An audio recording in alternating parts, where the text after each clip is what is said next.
Travis Ford has long said that his Cowboys could beat any team, but also lose to any team. They're keeping games close, but right now, the wins have been difficult to come by.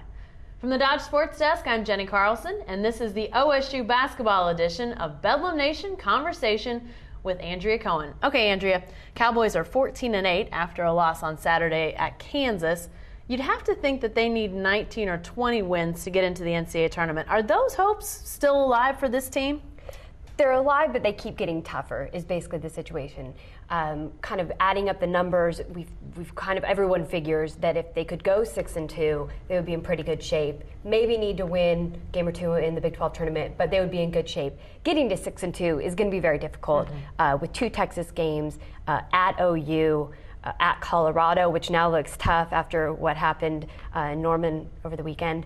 So it's getting tougher and tougher, but it's still the hope for them is still alive. And if you look back, they had so many close games in the first half of the Big 12 season that you kind of think, well, maybe if they pulled out a few more of those, and the schedule does ease up a little bit compared to the first half. So we'll see. They're alive, but it's getting tough. Are there some things in those games? I mean, you talk about Texas, Oklahoma, I mean, some of the top teams in the conference are left on the schedule. Are there things that in specific they need to do, or is it just as simple as get on a roll and ride the hot streak? I mean, what do they have to do to get those next 5 or 6 wins? The kind of crazy thing, because you didn't think you'd be hearing it about this team, is that they've got to score. They've been slumping. They haven't been shooting the ball well. Their offense is running a little bit better. Byron Eaton is getting people a lot of open shots, but they're just not shooting the ball very well. At Kansas, he had 10 assists and they shot 35%. So it's kind of, something is going wrong in terms of just getting those guys to make shots. That's the big thing on offense. Defensively, they looked better against Kansas. If you remember against Tech, it was just like given open layup after open layup, and it was just kind of brutal to watch, and it was that way against Missouri and a couple of their other recent games.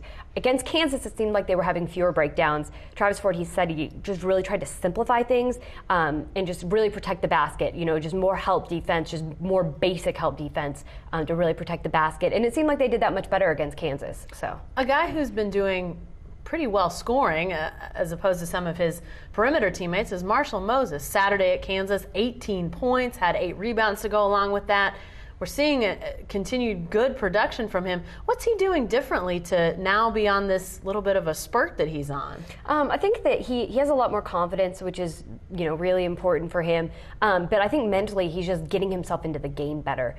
He's this guy who's really emotional, and he'll tell you, he's like, I'm emotional at everything. I love basketball. I get emotional. It's 2 seconds, and he's like yelling at you when you're asking him about it. But he's a very emotional guy, and him learning how to handle that and kind of responsibility of being the guy has been kind of a process for Travis Ford and for Marshall. But the 3 games where he scored in double figures were the 3 that Oklahoma State had won going into the Kansas game.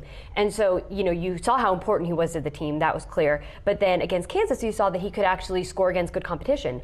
And, Cole Aldrich still, had 18 rebounds, so it's not like he dominated him or anything, but he scored against him, which is promising for Oklahoma State. Is he going to get, Marshall Moses, is he going to get any interior help this season, or is that just going to have to wait till next year?